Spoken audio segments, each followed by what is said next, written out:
Let's keep going. So we have trees on the left side. We've added a bit of line variation and can add some more. Remember, things closer to you should be bigger, bolder, stand out a bit more.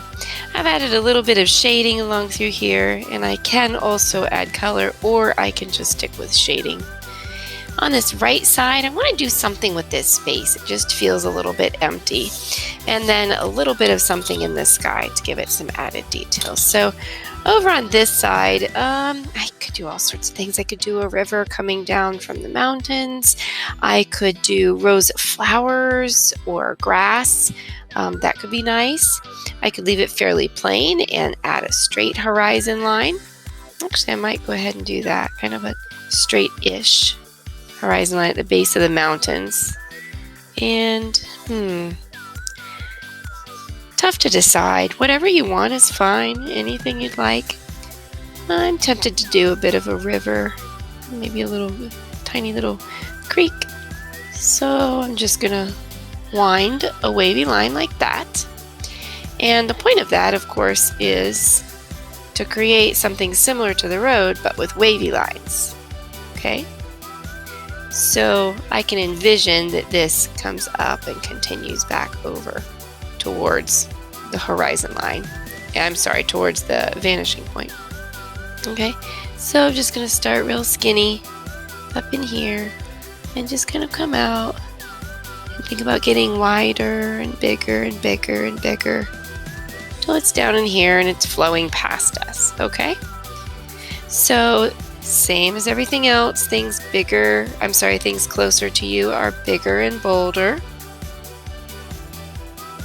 And things further away should sort of fade off in the distance, less color.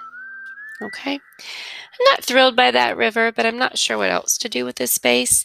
Sometimes in the past, I've kind of gone towards doing some flowers, which can be fun. So sort of some wildflowers, maybe rows of tulips, but that can get really involved when you're drawing a whole bunch of them. You can do whatever you want to with the space. Just remember that whatever is up here is big. Maybe draw a guideline again, because whatever is off in the distance a little bit further is going to get a bit smaller. See? And then goes back further and it's even smaller.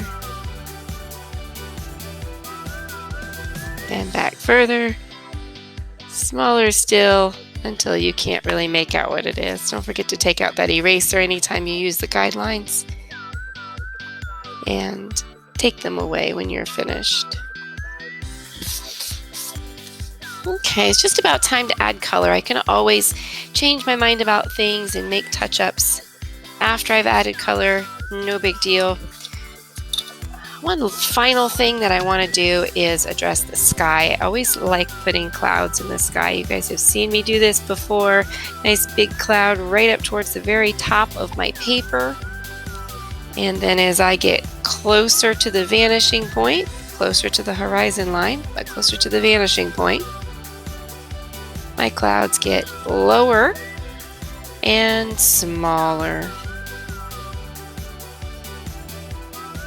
Just some little poofy clouds off in the distance. They sort of fade away. And of course you could do the same with birds that I've shown you before as well. Okay, let's add a little bit of color to this. Sorry guys, my computer did not record the last little bit, so I've started adding some color. I'm using a variety of colors, even though this is just green. I always like to use a variety of colors because anywhere you look, if you look closely enough, you'll notice that nothing is really made of one solid color unless it's very cartoonish and flat in appearance. And of course, with this drawing, 1-point perspective, we definitely don't want it to be flat in appearance. We want it to have the illusion of 3D by use of linear perspective and size. So I'm going to continue coloring. I will speed up the video and you'll see it in process as well as the completed version.